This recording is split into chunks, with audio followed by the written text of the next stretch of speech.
Kisah nyata, seorang janda cantik kaya raya menyukai pria miskin. Di sebuah kota kecil bernama Arjuna Raya, tempat rumah-rumah masih saling mengenal penghuninya dan udara pagi selalu beraroma tanah basah, hidup seorang wanita yang menjadi bahan pembicaraan banyak orang. Namanya Naila Az-Zahra, seorang janda yang dikenal bukan hanya karena kecantikannya, tetapi juga karena kekayaannya. Suaminya, almarhum Rendra, adalah pemilik salah satu perusahaan kopi terbesar di daerah itu. Setelah suaminya meninggal dalam kecelakaan pesawat 3 tahun lalu, Naila mewarisi seluruh aset yang selama ini dibangun suaminya. Ia tinggal di sebuah rumah besar bergaya kolonial dengan halaman luas dan taman yang dirawat penuh cinta. Di luar, hatinya terlihat kuat, mandiri, dan tak tersentuh. Namun di dalam dirinya, Naila adalah wanita yang kesepian. Kesepian yang tidak bisa diobati oleh uang, status, atau kemewahan. Selama 3 tahun menjadi janda, Naila menjaga batas dengan siapapun yang berusaha mendekatinya, terutama laki-laki. Ia tidak ingin dicap sebagai wanita yang mudah goyah atau terlihat rapuh karena kehilangan. Terlebih lagi, banyak pria kaya mencoba mendekatinya, beberapa demi kekayaan, beberapa demi pengaruh, dan sebagian kecil mungkin benar-benar menyukainya. Tapi Naila tidak percaya lagi pada cinta yang datang dari dunia yang penuh kepura-puraan. Sampai suatu hari, ia bertemu dengan seseorang yang tidak pernah ia duga akan mengubah seluruh jalan hidupnya. Pertemuan yang tak terduga. Pagi itu, Naila pergi ke pasar tradisional, sesuatu yang jarang ia lakukan karena biasanya semua kebutuhan rumah diurus oleh asistennya. Tetapi, hari itu Naila merasa ingin melihat dunia luar setelah berminggu-minggu bekerja dalam kesibukan yang tak ada habisnya. Pasar Arjuna Raya ramai seperti biasa. Pedagang memanggil pembeli dengan suara lantang, aroma rempah-rempah bercampur dengan bau tanah basah setelah hujan semalam. Di sanalah, Naila melihat seorang pria yang membuat langkahnya terhenti. Pria itu sedang mengangkat karung besar berisi beras dari truk kecil yang sudah tua. Meski sederhana dan berpakaian sangat biasa, gerakannya menunjukkan ketangguhan dan wajahnya, meskipun tampak lelah, memancarkan kejujuran yang sulit ditemukan pada banyak orang. Namanya Arga Pratama, seorang pria miskin dari keluarga sederhana. Ia bekerja sebagai buruh angkut di pasar, kadang sebagai kuli bangunan, kadang bahkan membantu mengantar barang dagangan milik pedagang. Penghasilannya tak tentu. Sebagian lagi ia berikan untuk ibunya yang sakit dan adiknya yang masih sekolah. Naila tidak mengerti kenapa pandangannya tertarik pada pria itu. Mungkin karena ketulusannya, mungkin karena ia terlihat seperti seseorang yang telah melewati hidup yang berat tetapi tetap memilih tersenyum. Atau mungkin karena hati Naila sebenarnya sangat merindukan seseorang yang mampu membuatnya merasa aman dengan cara sederhana. Ketika Arga tanpa sengaja menoleh, mata mereka bertemu. Dan sesaat, dunia Naila terasa berhenti. Perasaan yang tidak seharusnya ada. Naila berjalan menghampiri kios sayur, tetapi pikirannya masih memikirkan pria yang barusan ia lihat. Ia mencoba membuang jauh-jauh rasa itu. Ia wanita kaya, ia janda terhormat. Ia tidak seharusnya tertarik pada seorang buruh pasar yang bahkan mungkin tidak mengenal siapa dirinya. Namun, nasib seakan mempermainkan hatinya. Saat Naila hendak kembali ke mobil, ia mendengar suara ribut-ribut. Ternyata, seorang pedagang tua hampir terjatuh karena kereta dorongnya patah. Barang-barangnya berserakan dan pembeli hanya menonton. Arga yang kebetulan lewat berlari menolong tanpa diminta. Ia merapikan barang-barang pedagang itu, memapahnya dengan lembut, lalu membantu mendorong kereta itu sampai ke tempat yang aman. Pemandangan itu membuat dada Naila menghangat. Pria seperti itu masih ada, ia batin. Kebaikan yang tidak dipamerkan. Ketulusan yang tidak dibuat-buat. Tidak ada kamera, tidak ada orang yang memuji. Ia hanya menolong karena ia ingin menolong. Untuk pertama kalinya, setelah bertahun-tahun kehilangan, hati Naila bergerak. Sedikit saja, tapi cukup untuk membuatnya ingin tahu lebih dalam. Dua dunia yang berbeda. Hari berganti, namun sosok Arga masih melekat dalam benak Naila. Ia mencoba membuang jauh-jauh rasa itu. Tetapi semakin ia berusaha, semakin ia merasa ingin melihat pria itu lagi. Dan seakan takdir benar-benar memihak, Naila kembali bertemu Arga, kali ini di depan rumahnya sendiri. Arga saat itu sedang mengantar pesanan sayur milik pembantu rumah tangga Naila. "Permisi, Bu Sarah, pesan ini," ucap Arga sambil mengangkat keranjang. Naila berdiri terpaku melihatnya di halaman rumahnya sendiri. Kamu yang di pasar kemarin," ucap Naila spontan. Arga menatapnya bingung. "Iya, Bu. Ibu pernah lihat saya?" Naila tersenyum kecil. Sedikit. Arga hanya tersenyum sopan tanpa menyadari bahwa wanita di depannya sedang menahan getaran halus di dadanya. Arga berlalu setelah menyerahkan barang. Tidak ada basa-basi, tidak ada usaha untuk mendekat atau mencari perhatian. Tidak seperti banyak pria kaya yang sering mengganggu Naila. Justru, ketidakpaksaan Arga itulah yang semakin menarik hati Naila. Sikap sederhana, rendah hati, dan apa adanya itu membuat Naila merasa seperti manusia biasa lagi, bukan sekedar janda kaya yang selalu dinilai dari hartanya. Awal ketertarikan. Sejak itu, Naila diam-diam memperhatikan Arga setiap kali ia datang mengantar pesanan. Perhatiannya tumbuh menjadi rasa nyaman yang tak disadarinya. Ia mulai mencari alasan untuk ke pasar lebih sering. Ia mulai memperhatikan jadwal Arga. Semakin mengenalnya, Naila semakin menyukai hal-hal kecil darinya. Cara Arga selalu memastikan ibunya mendapat bagian terbaik dari setiap penghasilannya. Cara ia tersenyum saat berbicara dengan anak kecil. Cara ia menahan sakit dan tetap bekerja meski terlihat sangat lelah. Cara ia tidak pernah iri pada hidup orang lain. Naila mulai merasakan sesuatu yang jarang ia rasakan sebelumnya. Kedamaian. Sesuatu yang tidak ia dapat dari hidup mewah, pesta-pesta elit, atau acara sosial para pejabat. Arga mungkin miskin, tapi kerendahan hati dan ketulusannya membuat Naila merasa jauh lebih kaya ketika berada di dekatnya. Badai mulai datang. Namun rasa suka Naila tidak bisa disembunyikan selamanya. Pembantu rumah mulai memperhatikan perubahan Naila. Orang-orang di pasar mulai melihat bagaimana Naila sering muncul pada jam-jam tertentu. Bahkan beberapa pedagang bergosip bahwa janda kaya itu menyukai pria miskin bernama Arga. Gosip itu akhirnya menyebar, sampai keluarga besar Naila mendengar tentang hal itu dan mereka tidak menerimanya. Bagi mereka, seorang wanita seperti Naila seharusnya menikah dengan pria terpandang, pejabat atau pengusaha kaya, bukan buruh pasar yang tidak punya masa depan jelas. "Apa yang sebenarnya kamu pikirkan, Naila?" bentak kakaknya saat makan malam keluarga. "Kamu itu pewaris perusahaan besar. Kamu janda terpandang. Kamu mau mempermalukan keluarga dengan menikahi seorang buruh?" Naila terdiam. Ia tidak ingin mempermalukan keluarga. Namun, ia juga tidak ingin menjauh dari Arga. "Arga bukan seperti yang kalian pikirkan," ucap Naila lirih. "Kami hanya ingin kamu sadar diri. Suamimu dulu berjuang keras membangun nama. Kamu tidak boleh merusaknya." Setiap kata itu menusuk hati Naila. Ia merasa dunia menuntutnya untuk tetap menjadi wanita sempurna yang semua orang pandang tinggi. Sementara hatinya justru ingin sesuatu yang lebih sederhana, lebih tulus. Arga mengetahui semuanya. Tanpa disangka, Arga mendengar gosip itu dari pedagang di pasar. Ia sangat terkejut dan jujur saja, ketakutan. Baginya Naila adalah wanita yang tidak mungkin digapai. Ia tidak pantas berdiri di dekatnya, apalagi disukai olehnya. Arga memutuskan untuk menjaga jarak. Ia mulai menghindar, tidak datang mengantar pesanan, tidak berada di kios tempat Naila biasa lewat. Ia memilih pekerjaan lain. Ia takut menjadi bahan hinaan. Ia takut Naila terkena fitnah. Ia takut dirinya menjadi penyebab kehancuran nama baik seseorang.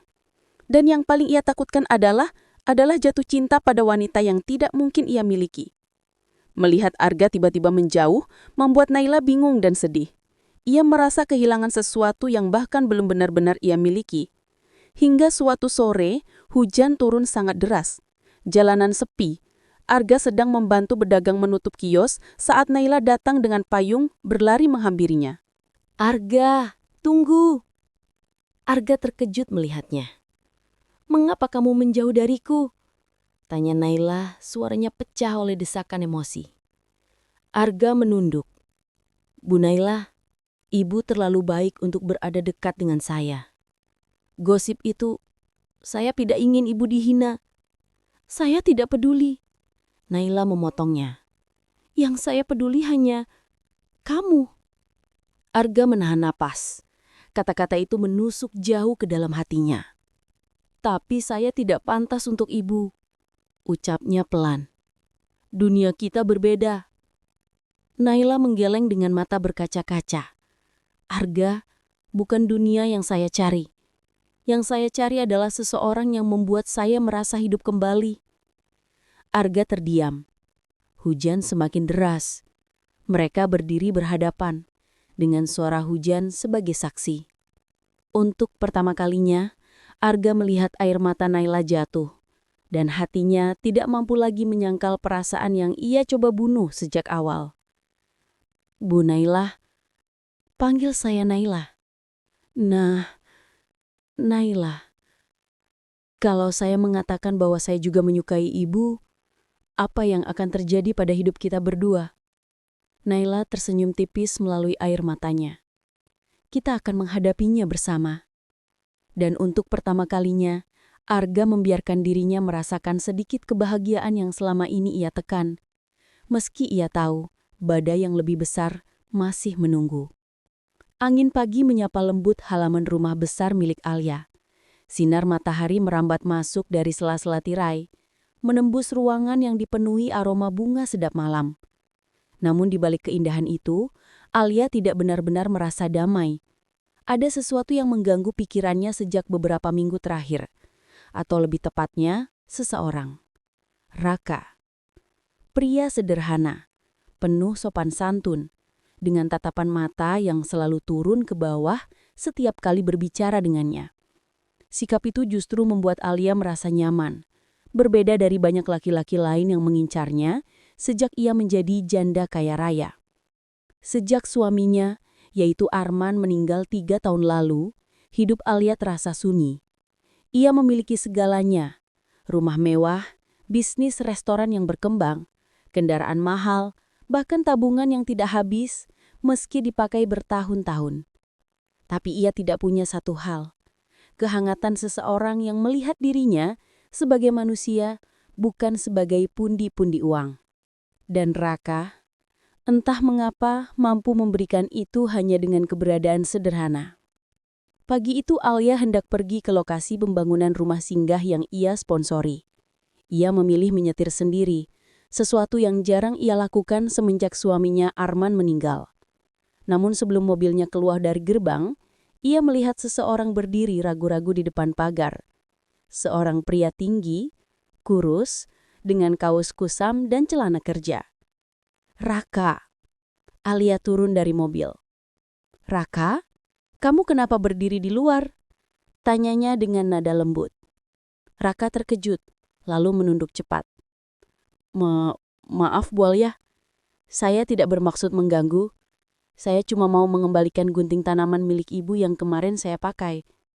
Ia menyerahkan gunting itu dengan 2 tangan, seolah sedang memegang benda berharga. Alia tak bisa menahan senyum.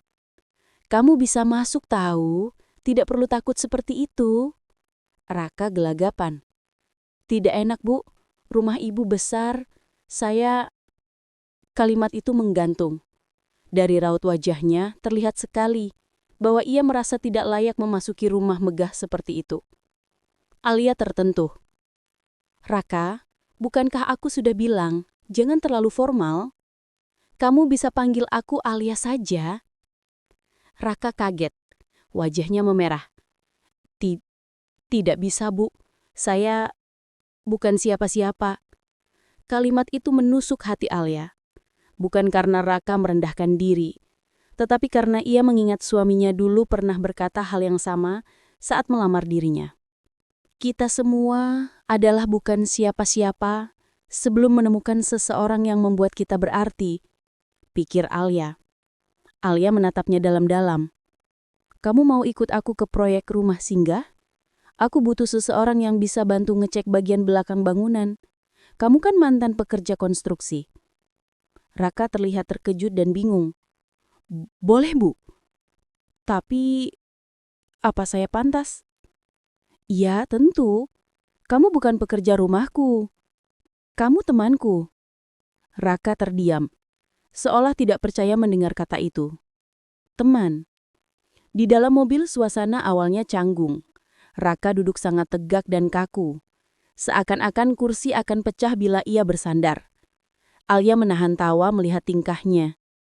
Tolong santai, Rak. Kamu seperti murid yang dimarahi guru. Raka mengusap tengkuknya. Maaf, Bu Alia. Bu Alia, saya tidak pernah naik mobil sebagus ini. Alia meliriknya sekilas. Kamu sering naik motor, kan? Motor tua, Bu. Kadang mogok, kadang harus saya dorong. Alia tertawa kecil. Setidaknya, kamu masih bisa kemana-mana. Motor mogok bisa diperbaiki. Tapi hati mogok. Alia pura-pura mengelah napas dramatis. Raka ikut tersenyum, tapi tipis. Hati saya sudah lama mogok, Bu. Alia meliriknya lagi, kali ini dengan rasa ingin tahu. Maksud kamu? Raka terdiam beberapa saat sebelum menjawab. Sejak orang tua saya meninggal, saya bekerja apa saja. Hidup jadi berat, Bu. Rasanya tidak ada yang menunggu di rumah. Tidak ada yang peduli apakah saya pulang atau tidak. Alia merasakan sesuatu bergetar dalam dadanya. Ia tidak menyangka pria yang selalu terlihat kuat itu menyimpan kesedihan sedalam itu. Kalau begitu, kata Alia pelan, mulai hari ini, kamu punya satu orang yang peduli. Raka menunduk. Siapa, Bu? Aku. Raka mematung. Wajahnya memerah, suaranya tercekat. Terima kasih, Bu. Alia tidak menjawab. Ia tahu bahwa kalimat itu sudah cukup membuat hati Raka penuh. Sesampai di lokasi rumah singgah, Alia langsung disambut para pekerja dan relawan. Kebanyakan laki-laki muda. Mereka menyapa Alia dengan antusias. Beberapa terlalu berlebihan. Alia, perlu saya temani keliling? Tanya seorang relawan bernama Fikri yang terkenal suka menggoda wanita. Saya bisa sendiri, jawab Alia sopan. Tapi bahaya kalau sendiri. Saya kan kuat, ujarnya sambil menunjukkan lengannya. Raka yang berdiri di belakang Alia mengernyit. Ia tidak suka cara Fikri memandang Alia. Ada nada kurang hormat. Namun Raka menahan mulutnya. Saat Fikri menawarkan lagi untuk menemani Alia, Raka akhirnya bersuara. Saya saja, Mas. Saya sudah dibawa Ibu Alia untuk bantu survei bagian belakang. Nada suaranya datar, tapi jelas ada ketegasan. Alia sempat menoleh cepat. Siapa tahu, Raka bisa bersikap seperti itu. Fikri mencecakkan lidah dan pergi. Alia mencoba menahan tawa. Rak, kamu cemburu ya? Raka melonjak.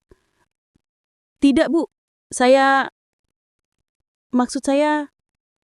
Oke. Kalau kamu bilang tidak, aku percaya. Tapi senyum kecil muncul di bibirnya. Raka yang polos itu tanpa sadar sudah menunjukkan sesuatu yang lebih dari sekedar rasa hormat. Benih yang diam-diam mulai tumbuh. Selama 2 jam mereka memeriksa bangunan, Raka bekerja serius. Ia melihat detail yang bahkan Mandor tidak perhatikan. Retakan kecil, dinding yang lembab, besi penyangga yang kurang kencang. Alia kagum. Kalau kamu masih kerja konstruksi, kamu pasti cepat naik jabatan. Tidak mungkin, Bu. Saya tidak punya ijazah. Dulu malah sering dihina. Siapa yang menghina? Beberapa teman kerja. Mereka bilang, saya cuma miskin. Gak akan maju. Alia meremas catatan di tangannya, marah. Kamu tidak pantas dihina begitu. Raka tersenyum samar. Tidak apa-apa, Bu. Mereka benar kok. Saya memang miskin. Saat itu Alia berhenti melangkah.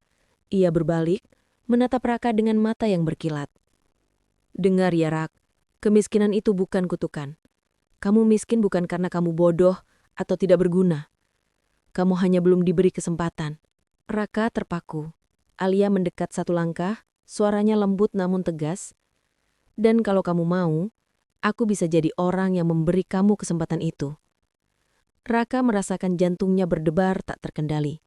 Bukan karena Alia kaya, bukan karena rumahnya megah, bukan karena ia cantik bagaikan seorang ratu, tapi karena untuk pertama kalinya dalam hidup, seseorang memandangnya tidak dengan kasihan atau merendahkan, melainkan dengan keyakinan.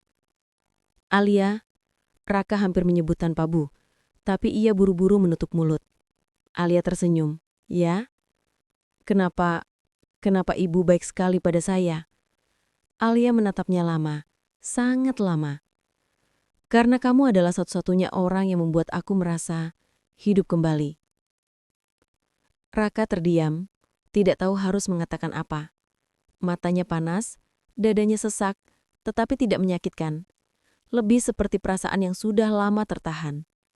Malam yang mengajarkan kejujuran, sepulang dari proyek, Alia mengantarkan sampai depan rumah kontrakannya. Sebuah bangunan kecil yang catnya mulai mengelupas. Raka terlihat malu.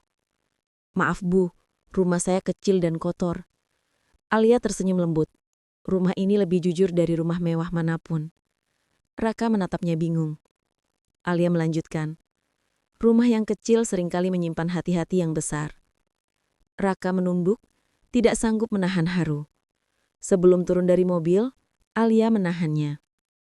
Raka, boleh aku jujur? Raka mengangguk. Aku senang berada dekat kamu.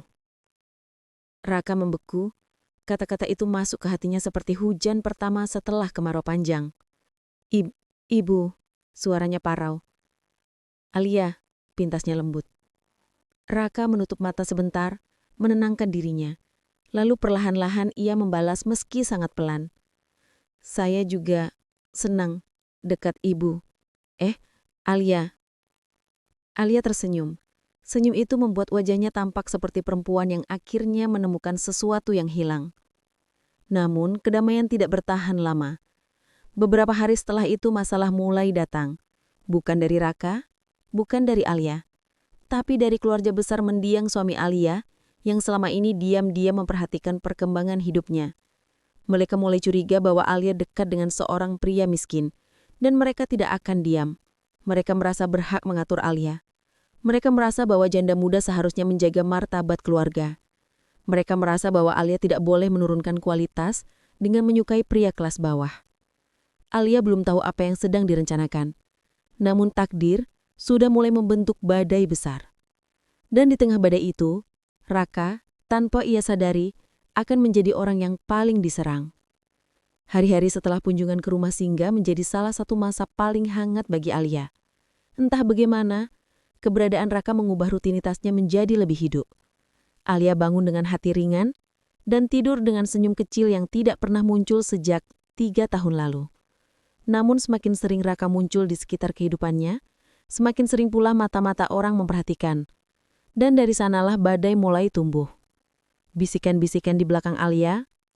Di sebuah rumah mewah milik keluarga besar Arman, suami Alia yang sudah meninggal, 3 orang sedang berkumpul di ruang tamu.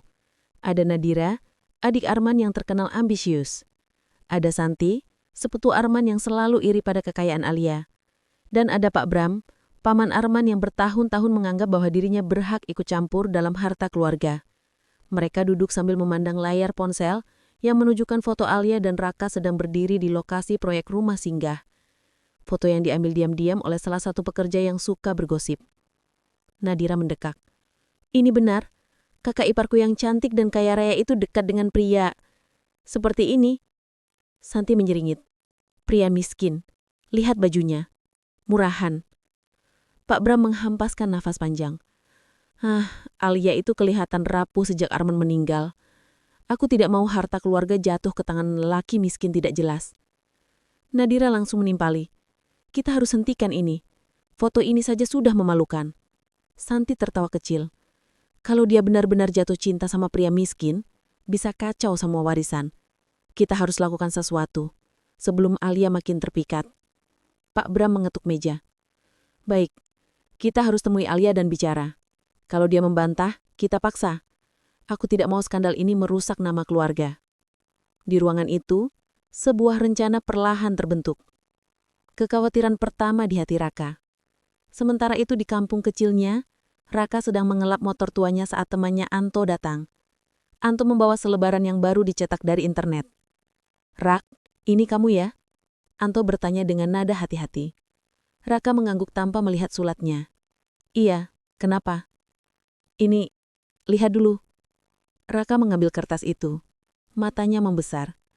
Foto dirinya berdiri di samping Alia, diberi judul, "Janda kaya raya diduga dekat dengan pria miskin. Ada apa di baliknya?" Raka terdiam. Dadanya sesak. Anto menatapnya penuh iba. "Rak, ini sudah tersebar di grup Facebook desa dan WA warga." Raka merasa bumi di bawahnya bergetar. "Dari mana foto ini?" Suaranya bergetar. "Katanya dari pekerja bangunan di rumah singgah. Ada yang iseng motret kamu dan Ibu Alia, lalu nyebarin." Raka memejamkan mata lama. Kalimat Alia terngiang. "Mulai hari ini, kamu punya satu orang yang peduli. Aku." Raka menelan guludah. "Aku harus kasih tahu Alia." Anto mengangguk. "Iya, tapi hati-hati Rak. Keluarga suaminya itu orang kuat semua. Kamu bisa habis." Raka tidak peduli. Ini lebih besar daripada dirinya. Ia takut Alia diserang gara-gara dirinya.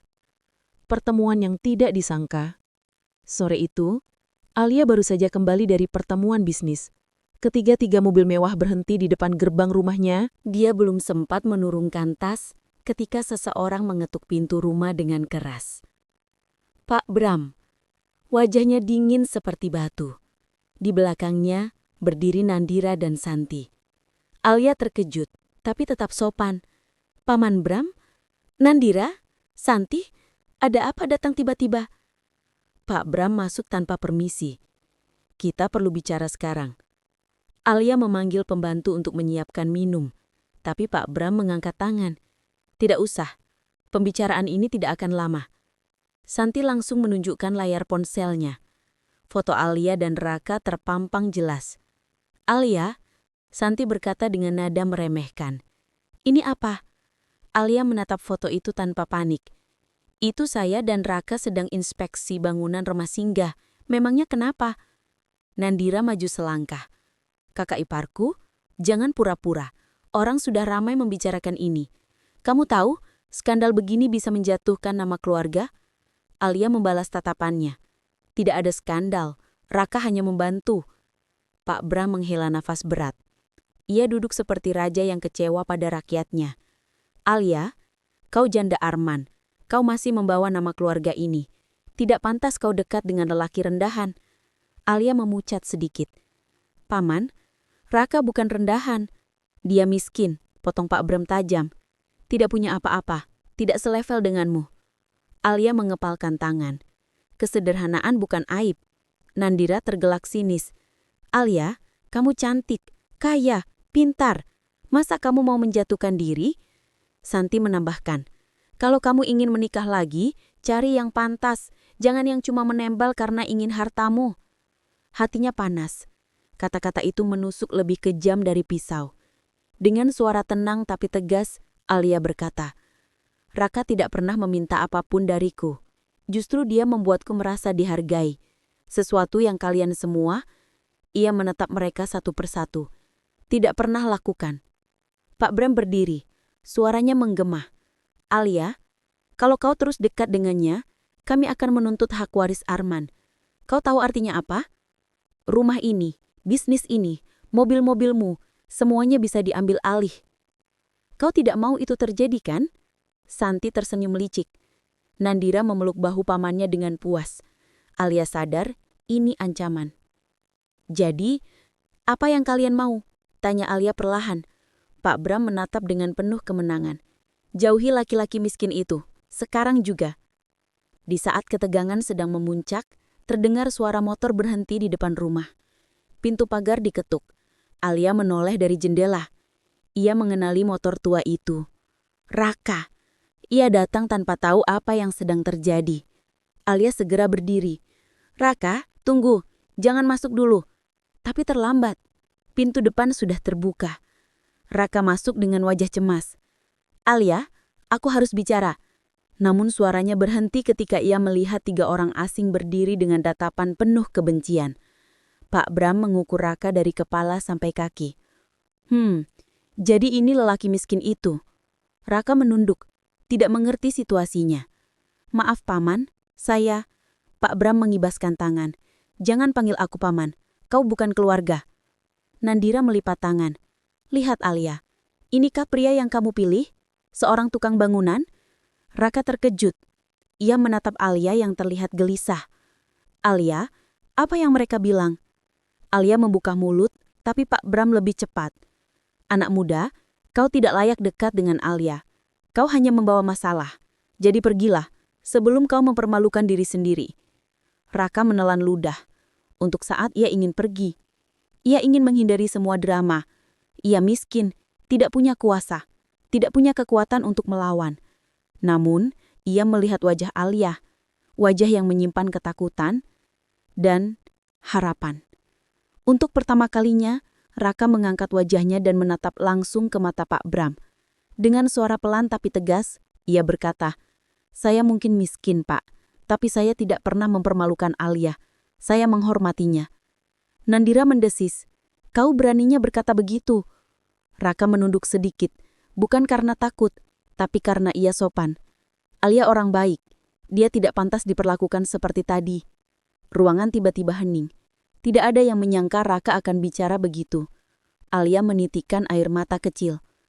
Namun Pak Bram tersenyum miring, wajah yang menunjukkan bahwa ia baru saja menemukan celah untuk menyerang. "Kalau begitu," katanya, "buat pilihan Alia." Semua mata beralih pada Alia. Pilih antara lelaki ini atau semua harta warisan Arman. Raka menatap Alia panik. "Alia, jangan pilih aku. Jangan sampai kamu kehilangan segalanya karena aku." Alia menggeleng haras. "Rak, diam." Tapi Raka menggeleng lebih keras. "Aku tidak mau kamu menderita." Alia mengepalkan tangan. Ia menatap keluarganya, menatap Raka, menatap dirinya di cermin ruang tamu. Dan di sanalah, keputusan terberat dalam hidupnya mulai terbentuk. Hujan turun pelan, ketika Azura duduk di dalam mobilnya, memandangi jalan desa yang mulai sepi. Di pangkuannya, ponselnya bergetar sejak tadi. Nomor asistennya, sekretaris perusahaan, hingga tumpukan email bisnis yang terus masuk. Namun satu pun ia tidak pedulikan. Yang memenuhi kepalanya hanya wajah Andra. Wajah polos itu, dengan mata yang selalu menunduk karena rendah diri. Senyum kecil yang kaku tapi tulus. Sikap sopan yang terasa seperti angin di tengah gurun panas kehidupannya sebagai wanita kaya yang terus diperebutkan dan dipandang penuh kepentingan. Namun justru itulah yang membuat semuanya rumit dan menyakitkan. Karena semakin Azura mendekat, semakin ia sadar Andra mundur, jauh. Dan Azura tahu alasannya. Bukan karena Andra tidak suka, tapi karena takut. Takut menyukai seseorang yang tak mungkin jadi miliknya. Takut disalahkan keluarga, tetangga, masyarakat. Takut dianggap pria mata duitan, takut merusak hidup wanita seperti Azura. Dan di momen itulah, satu air mata jatuh dari sudut mata Azura. "Kenapa kita harus hidup di dunia yang membuat cinta sederhana jadi sebegitu sulitnya?" gumamnya pelan. Pagi itu, Desa Wonokerto, halaman rumah Andra. Andra sedang memotong bambu ketika suara langkah kaki mendekat. Ia menoleh. Sosok pria bertubuh besar dengan wajah keras berdiri di depannya. Itu adalah Rangga, kakaknya, dan orang yang paling ditakuti di desa. "Andra," suaranya berat dan dingin. "Bisa jelasin kenapa kamu kelihatan akrab banget sama Bu Azura?" Andra langsung pucat. "Itu, aku cuma bantu. Dia minta tolong bersihin halaman, Bang." "Bersihin halaman?" Rangga mendekat, mencengkram kerah baju Andra. "Apa kamu pikir orang kaya seperti dia bakal butuh tenaga kamu? Jangan bohong." Andra menunduk ketakutan. "Aku nggak ada niat apa-apa, Bang. Dia baik, itu saja." Rangga mendengus kasar. "Dengar ya, Dra. Kalau kamu bikin masalah, bukan cuma kamu yang kena. Mama bisa malu. Keluarga bisa jadi omongan desa sebulan penuh." "Aku tahu." Batin Andra. "Aku nggak mau kamu dekat-dekat sama janda kaya itu lagi." Rangga menegaskan. "Paham?" Andra tak sanggup berkata apa-apa. ia hanya mengangguk. Dan di saat itu, Azura yang baru datang mengantar beberapa barang sembako untuk keluarga di desa, mendengar semuanya dari balik mobil. Dadanya sesak. Ia melihat bagaimana Andra dipaksa mundur bukan karena tidak ingin, tapi karena takut pada keluarganya sendiri. Luka itu menusuk jauh ke hati Azura. Siang hari, warung kecil Burina. Desa sedang ramai. Banyak ibu-ibu berkumpul dan membicarakan hal yang sama. Katanya Bu Azura itu datang cuma karena kesepian. Iya, masa janda kaya mau dekat sama Andra? Gak mungkin lah. Jangan sampai Andra itu manfaatin, bisa bahaya buat keluarga. Semua ucapan itu seperti sembilu. Andra yang duduk di pojok warung hanya diam. Raut wajahnya berubah pias. Ia tidak membalas karena jika ia membalas, itu hanya akan memperburuk keadaan.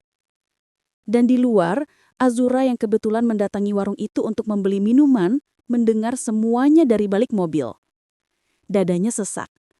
Ia melihat bagaimana Andra dipaksa mundur bukan karena tidak ingin, tapi karena takut pada keluarganya sendiri. Luka itu menusuk jauh ke hati Azura. Azura yang baru datang mengantar beberapa barang sembako untuk keluarga di desa, mendengar semuanya dari balik mobil. Dadanya sesak. Ia melihat bagaimana Andra dipaksa mundur bukan karena tidak ingin, tapi karena takut pada keluarganya sendiri. Luka itu menusuk jauh ke hati Azura. Siang hari, warung kecil Burina. Desa sedang ramai. Banyak ibu-ibu berkumpul dan membicarakan hal yang sama. Katanya Bu Azura itu datang cuma karena kesepian. Iya, masa janda kaya mau dekat sama Andra? Gak mungkin lah. Jangan sampai Andra itu manfaatin, bisa bahaya buat keluarga. Semua ucapan itu seperti sembilu. Andra yang duduk di pojok warung hanya diam. Raut wajahnya berubah pias. Ia tidak membalas karena jika ia membalas, itu hanya akan memperburuk keadaan. Dan di luar, Azura yang kebetulan mendatangi warung itu untuk membeli minuman, mendengar semuanya. Ia menahan nafas, menahan amarah, menahan perasaan sakit. Tapi ia tetap tersenyum saat masuk, meskipun senyum itu tampak dipaksakan. Ibu-ibu itu langsung terdiam, lalu berusaha bersikap biasa. Tapi tatapan mereka jelas-jelas menilai, menghakimi. Seolah Azura melakukan kejahatan hanya karena ia menyukai pria miskin. Andra, panggil Azura lembut. Andra menunduk makin dalam. Ada apa, Bu? Tepat saat Azura ingin menjawab, salah satu ibu menyelutuk. Bu Azura, hati-hati ya, jangan gampang percaya sama laki-laki. Apalagi laki-laki miskin. Ruangan langsung hening. Andra membeku. Ia merasa dipukul dari segala arah. Malu, marah, terhina. Tapi ia tetap diam. Azura menatap ibu itu. Bibirnya melengkung kecil.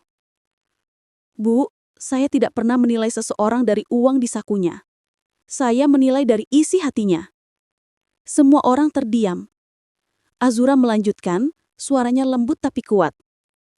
Dan menurut saya, Andra adalah laki-laki yang jauh lebih jujur dan terhormat daripada banyak pria kaya yang pernah saya temui. Andra menegang. Kata-kata itu menghantam jantungnya seperti petir. Tapi ia justru semakin takut. Karena melihat Azura membelanya di tempat umum, itu bisa membuat situasinya semakin buruk. Azura menyekupan di penusan di Semas Etwi Semame dan Lian. Siang hari, warung kecil Burina. Desa sedang ramai. Banyak ibu-ibu berkumpul dan membicarakan hal yang sama. Sore hari, tepi sawah. Andre menemukan Azura berdiri sendirian di dekat pematang sawah, memandangi pemandangan hijau dengan mata yang tampak berkaca-kaca. Ia mendekat. Bu Azura, mohon maaf atas kejadian tadi di warung. Azura memotong pelan. Kenapa kamu selalu minta maaf atas sesuatu yang bukan salahmu? Andra terdiam. Azura menatapnya. Dalam, lembut, luka. Andra, kenapa kamu menjauh akhir-akhir ini? Andra menunduk. Bukan karena saya tidak suka, Bu. Tapi saya bukan siapa-siapa. Saya tidak ingin orang salah paham sama ibu. Saya tidak ingin ibu malu. Apa kamu malu mengenal saya? Azura bertanya lirih. Andra langsung menggeleng kuat.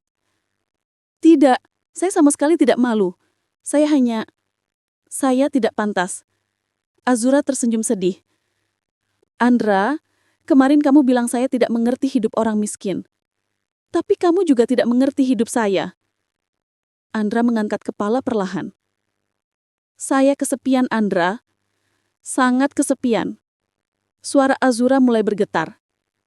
Sejak suami saya meninggal, tidak ada yang mendekati saya tanpa menginginkan uang, status, atau koneksi. Setiap laki-laki datang dengan niat lain.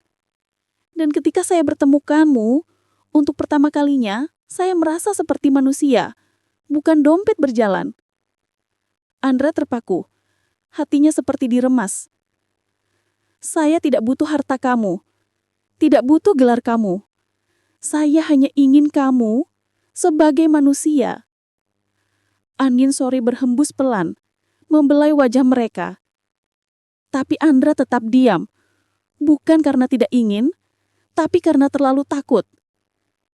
Andra, suara Azura berubah lembut sekali. Bolehkah saya menyukai kamu? Pertanyaan itu menghantam Andra sekeras batai. Ia ingin bilang iya. Ia ingin memeluk wanita itu, menghapus semua air matanya. Ia ingin memberanikan diri. Tapi bayangan wajah ibunya, kakaknya seluruh desa terus menghantam pikirannya. Bu, Andra menarik nafas dalam. Saya tidak bisa menjawab. Saya tidak ingin menghancurkan hidup ibu, dan saya tidak ingin keluarga saya hancur gara-gara saya. Azura menutup mata sesaat, lalu membuka dengan senyum paling pahit yang pernah ia keluarkan. Baik, Andra. Kalau kamu tidak mau menjawab sekarang, saya akan menunggu. Ia melangkah menjauh. Namun sebelum masuk ke mobil, Azura berbalik sebentar, matanya sedikit berkaca-kaca, tapi ia tetap tegar. Hanya, jangan menjauh dulu, karena saya tidak kuat kehilangan satu-satunya orang yang membuat saya merasa hidup lagi. Mobilnya pergi perlahan, meninggalkan Andra berdiri sendiri. Dan untuk pertama kalinya, Andra menangis. Bukan karena hinaan orang, bukan karena hidup susah, tapi karena ia mulai menyadari bahwa ia mencintai Azura. Dan cinta itu justru membuatnya takut ke titik ia hampir menghancurkan dirinya sendiri. Konflik keluarga mulai memuncak, tekanan sosial semakin besar. Sementara perasaan Azura dan Andra semakin dalam, tapi justru semakin menyakitkan. Hari-hari setelah pertemuan di tepi sawah menjadi hari paling berat bagi Andra. Setiap kali ia melihat pesan dari Azura di ponselnya, ia ingin membalas dengan kata-kata yang sebenarnya. Aku juga suka kamu. Tapi bukan itu yang ia lakukan. Ia malah semakin menjauh. Tidak muncul di warung, tidak menyapa, tidak membantu proyek, tidak membalas chat Azura kecuali dengan jawaban singkat. Bukan karena ia ingin menjauh, tapi karena ia semakin sadar. Ketika ia dekat dengan Azura, hidupnya hancur. Ketika ia jauh, hatinya hancur.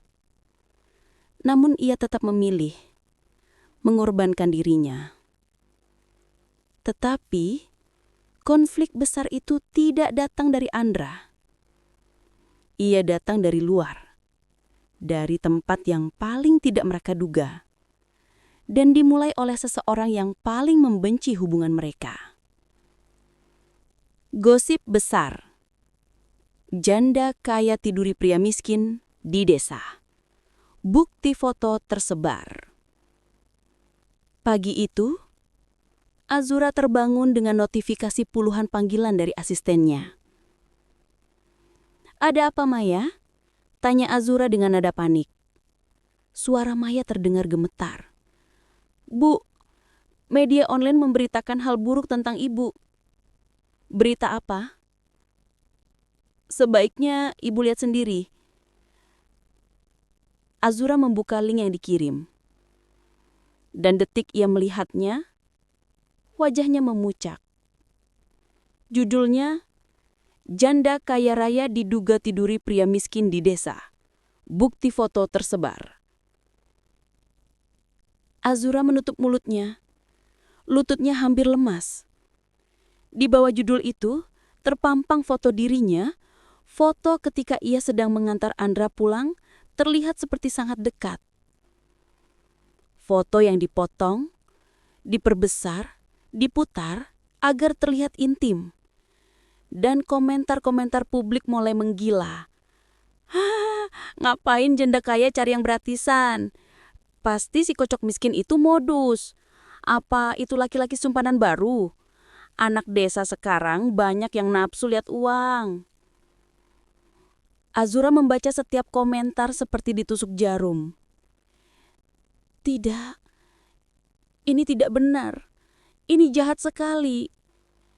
Suaranya bergetar. Maya berkata dari telepon, "Bu, kita harus ambil langkah hukum." Azura mengangguk pelan meski pikirannya kacau. Namun satu hal yang terlintas di benaknya. Andra. Pasti dia hancur. Pagi itu, Andra masih setengah sadar ketika pintu rumah digedor keras sekali. Brak! Andra! Keluar kamu! Itu suara Rangga. Diikuti suara ibunya yang menangis. Andra berlari keluar. Bang, ada apa? Buar! Rangga menampar Andra keras. Sangat keras. Sampai bibirnya pecah. Kamu sudah memalukan keluarga ini. Bang, aku tidak Blah! Tamparan kedua lebih keras. Desa ini ramai membahas kamu. Lihat ini. Rangga melempar ponsel ke dada Andra. Di layar, artikel gosip itu terbuka. Foto dirinya dan Azura terlihat seperti foto pasangan tak senonoh. Wajah Andra langsung pucat. Tangannya gemetar. Dadanya terasa seperti diremas. Bang, ini tidak benar. Ini fitnah. Fitnah dari mana? Rangga berteriak. Foto ini asli. Kamu sudah merusak nama mama. Merusak nama keluarga. Ibunya menangis sambil memegang wajahnya sendiri. Kenapa kamu dekat-dekat sama Bu Azura, nak? Kenapa kamu buat kita malu seperti ini? Andra merasakan hatinya hancur. Ia ingin berteriak bahwa ia tidak salah. Ia hanya menyukai seseorang. Tapi dunia tidak peduli. Dunia hanya peduli dengan gosip. 3. Azura datang, disambut dengan lemparan batu. Siang itu Azura nekat datang ke desa. Ia turun dari mobil hitamnya dengan wajah pucat. Mata bengkak karena menangis. Ia ingin menjelaskan. Ia ingin meminta maaf kepada keluarga Andra meski bukan salahnya. Ia ingin membela Andra. Namun begitu ia turun, beberapa warga langsung berkumpul. Dan mulai terjadi hujatan. Pergi kamu dari desa ini. Kamu bikin nama Andra jelek. Kamu itu perempuan kaya. Jangan ganggu laki-laki miskin. Azura memegang dadanya. Napasnya tersengal-sengal. Maafkan saya. Saya tidak pernah berniat buruk. Tolong beri saya waktu untuk menjelaskan. Petak! Sebuah batu kecil dilempar oleh salah satu pemuda kampung mengenai pintu mobil. Pergi! Bukan tempatmu di sini. Azura menahan air mata. Tapi ia tetap maju. Aku harus bicara dengan Andra. Tolong, aku mohon.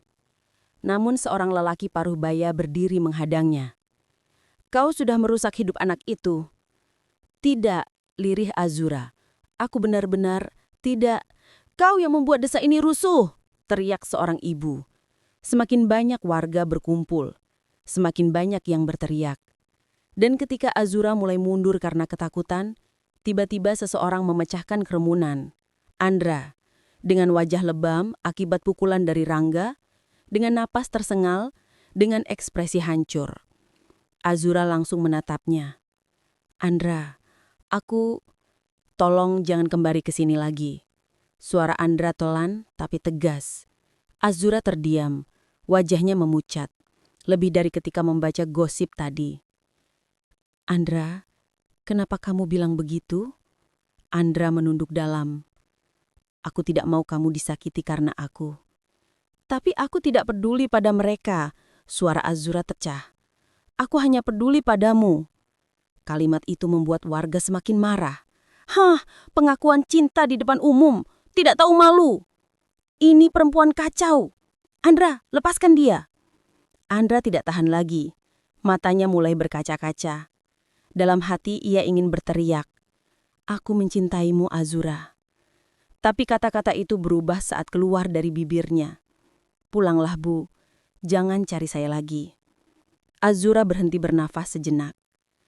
"Andra, kau serius?" Andra menggigit bibirnya. Darah masih terlihat. "Saya mohon, jangan datang lagi." Azura merasakan seluruh tubuhnya runtuh. Seperti tulangnya hilang, seperti dunianya roboh. Satu tetes air mata jatuh. Kemudian banyak, dan di depan semua orang yang menghina dan menghakiminya, Azura berbalik, masuk ke mobilnya, dan pergi dengan wajah tertunduk, seakan seluruh harapannya telah patah. Malam itu, dua hati yang sama-sama hancur. Di kamar Andra, ia menangis sambil menutup wajah. Tangis yang ia tahan seumur hidup tumpah begitu saja. "Maaf, Bu Azura. Aku hanya ingin melindungi kamu, tapi aku malah menyakitimu." Di kamar Hotel Azura, ia menangis di lantai. Kepalanya bersandar di kasur. Suara tangisnya pecah. "Andra, kenapa kamu menyerah begitu saja?" Dua hati merindukan satu sama lain. Dua jiwa saling mencintai dalam diam. Namun dunia memaksa keduanya berpisah. Ini bukan akhir, ini baru awal dari badai yang sebenarnya. Hujan sore itu turun perlahan, seperti sedang menjaga ketenangan kecil yang masih tersisa di antara Raka dan Arina. Setelah kejadian di restoran, ketika Raka akhirnya menyatakan cintanya secara jujur, hubungan mereka menjadi aneh. Bukan renggang, tapi seperti dua hati yang sama-sama takut melangkah terlalu cepat. Arina pulang dengan pikiran penuh tanda tanya. Raka juga begitu.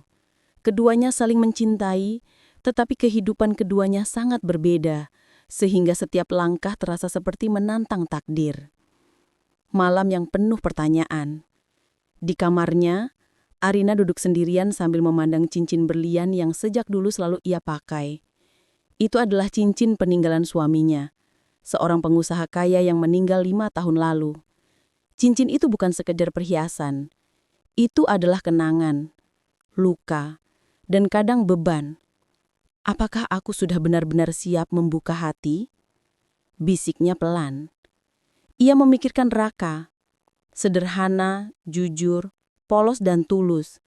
Sesuatu yang tidak pernah ia temui sejak suaminya tiada. Tetapi memulai hubungan baru berarti harus berani meninggalkan bayangan masa lalu yang masih melekat.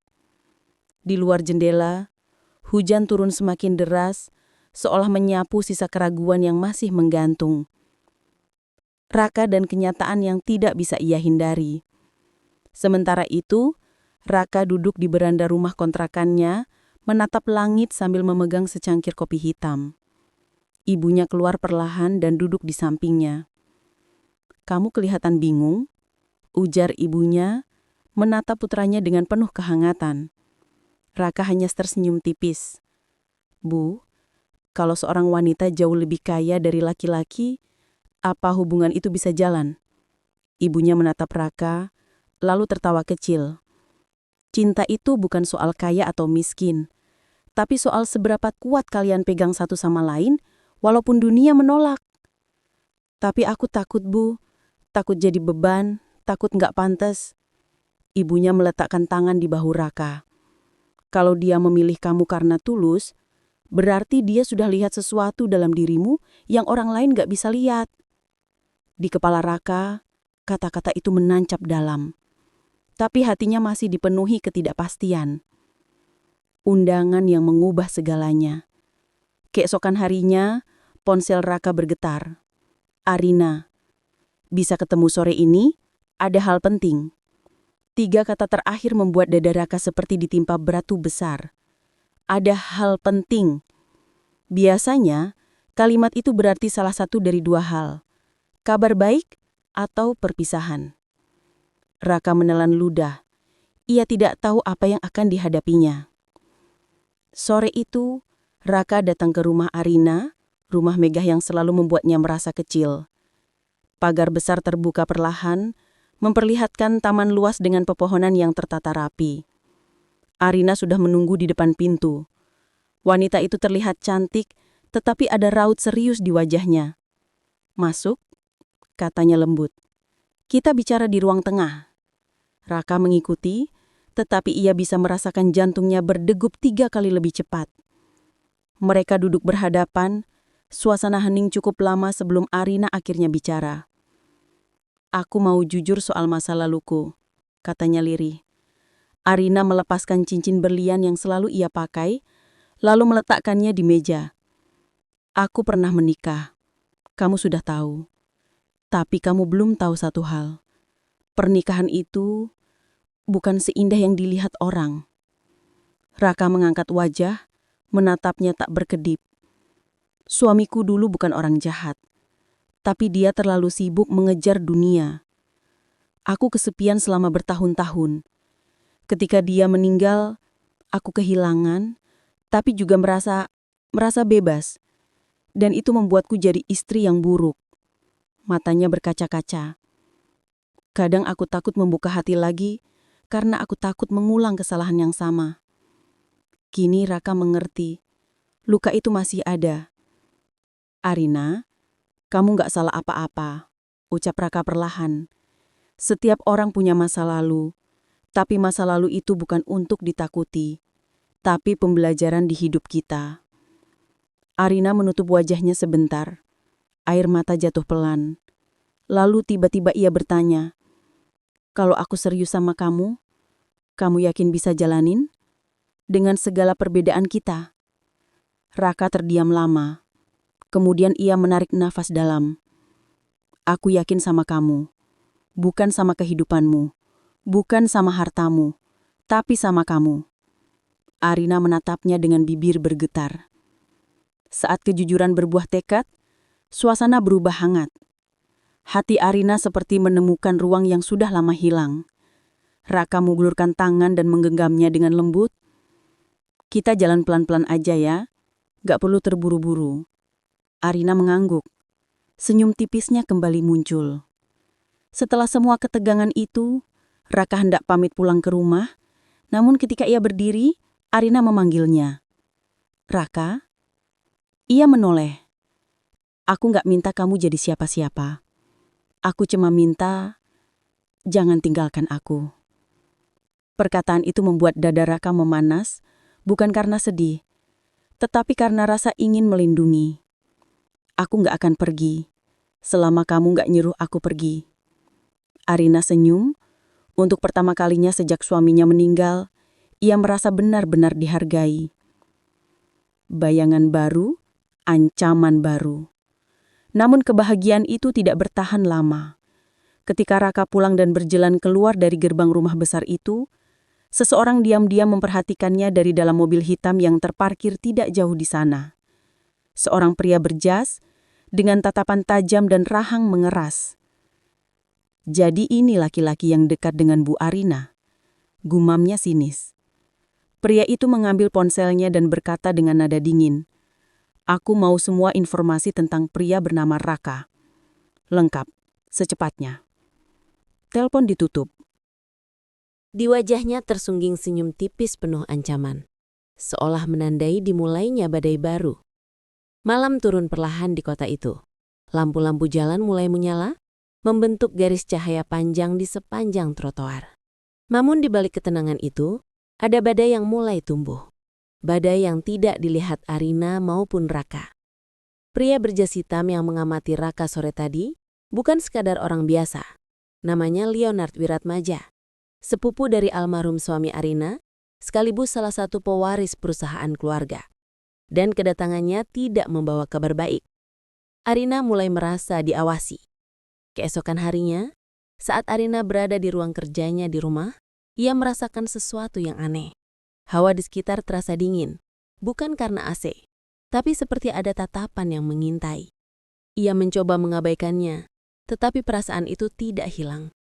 Ketika berjalan melewati jendela besar, ia sempat melihat bayangan seseorang di luar pagar. Tapi ketika ia fokus, bayangan itu sudah hilang. Perasaanku saja mungkin, gumamnya. Namun hatinya tetap tidak tenang. Sudah lama ia tidak merasakan ancaman seperti ini. Sejak masa-masa sulit ketika suaminya masih hidup. Raka dan panggilan misterius. Sementara itu, Raka sedang bekerja di bengkel kecil tempat ia mencari nafkah. Keringat menetes dari dahinya saat ia memperbaiki motor pelanggan. Ponselnya tiba-tiba bergetar. Nomor tidak dikenal. Raka mengangkatnya. Halo? Tidak ada jawaban. Hanya suara napas pelan. Lalu suara laki-laki berat yang tidak ia kenal berkata, "Kamu sebaiknya menjauh dari Bu Arina." Raka langsung tegak. Siapa ini? Tut, telepon terputus. Raka menatap layar ponselnya. Jantung berdegup lebih cepat. Ancaman itu singkat, tapi jelas. Ia segera menghubungi Arina, tapi wanita itu tidak mengangkat. Mungkin sedang rapat atau sibuk. Raka menggigit bibir. Gelisah. Ada apa ini? Leonard masuk ke rumah Arina. Sore harinya, saat Arina baru selesai menyiapkan teh, suara bel pintu terdengar. Ia membuka pintu dan terkejut. Leonard, ujarnya ragu. Pria berjas hitam itu menyungging senyum miring. Sudah lama tidak bertemu, Arina. Arina menahan napas. Leonard adalah seseorang yang ia harapkan tidak perlu ia lihat lagi. Apa yang kau lakukan di sini? Tanyanya dingin. Saya hanya ingin memastikan keluarga kita baik-baik saja, jawab Leonard sambil memasuki rumah tanpa menunggu persetujuan. Arina menutup pintu dengan rahang mengeras. Jangan pula-pula peduli. Kau tidak pernah peduli selama ini. Leonard duduk di sofa menyilangkan kaki. Aku dengar kau dekat dengan seorang pria. Katanya santai. Seorang mekanik. Arina membeku. Leonard tersenyum tipis. Aku tidak keberatan kau mencari teman baru, tapi jika hubungan itu merusak citra keluarga, aku halus turun tangan. Keluarga apa? Balas Arina suara mulai meninggi. Suamiku sudah meninggal. Aku tidak berhutang apapun kepada kalian. Oh, tapi kau lupa satu hal penting. Bisik Leonard sambil berdiri mendekatinya. Kekayaan almarhum suamimu masih terkait dengan keluarga besar kami. Jika kami mau, kami bisa mengguncangkan semuanya. Arina menahan amarahnya. Apa yang sebenarnya kau inginkan, Leonard? Leonard mendekat, menatapnya dalam-dalam. Aku ingin kau berhenti melihat pria miskin itu. Arina menolak untuk mundur. Arina menarik napas dalam, lalu berkata dengan suara penuh kekuatan. Aku tidak takut dengan ancamanmu. Raka bukan masalahmu. Dan hidupku bukan urusanmu. Leonard menatapnya tajam, seolah berusaha menilai keberanian wanita itu. Lalu ia tersenyum tipis. Kau berubah, Arina. Dulu kau hanya istri jinak dari sepupuku. Sekarang, kau seperti singa betina yang baru menemukan cakar. Arina tidak merespons. Leonard mengambil jasnya dan bersiap pergi. Tapi ingat, ujarnya sambil menatap lurus ke matanya. Aku tidak suka kalah, dan aku tidak suka ada orang yang merusak keluarga kami. Ia melangkah pergi. Pintu tertutup, dan Arina jatuh duduk di kursi. Tubuhnya menggigil, bukan karena takut, tapi karena marah. Raka datang dengan kekhawatiran. Malamnya, setelah mengetahui Arina belum merespons pesannya, Raka memutuskan untuk datang langsung ke rumah. Begitu sampai, ia melihat Arina duduk sendirian di ruang tengah dengan wajah lelah. Arina, kamu kenapa? Raka langsung menghampirinya. Arina menatap Raka lama seolah sedang memastikan apakah yang ia lihat benar-benar nyata. Lalu tanpa berkata apa-apa, Arina memeluknya. Raka tertengun. Arina, ada apa? Setelah beberapa detik, Arina menarik diri dan menatapnya. Raka, ada seseorang yang mengancam kita. Raka menggenggam tangan. Siapa? Leonard, jawab Arina pelan. Sepupu suamiku. Raka menelan ludah. Nama itu terasa berat bahkan sebelum ia mengenal siapa orangnya. Dia ingin aku menjauh dari kamu, lanjut Arina. Dan dia bilang, dia bisa mengatakan hidupku. Raka menghela napas dalam. Kalau begitu, biar aku yang bicara sama dia. Arina langsung menggeleng kuat. Tidak, dia bukan orang yang bisa kau hadapi begitu saja. Dia licik, berbahaya, dan berpengaruh. Raka menggenggam tangan Arina. Aku nggak akan biarin siapapun sakiti kamu. Arina menatapnya lama. Dan untuk pertama kalinya dalam hubungan mereka, ia terlihat benar-benar takut kehilangan. Pertanda badai yang lebih besar. Saat mereka masih duduk di ruang tengah, tanpa mereka sadari, sebuah drone kecil terbang rendah di luar jendela. Sebuah kamera menyorot wajah Arina dan Raka dari jauhan. Lalu drone itu terbang pergi, menghilang dalam gelapnya malam. Seseorang sedang mengawasi mereka. Badai yang lebih besar sedang menunggu.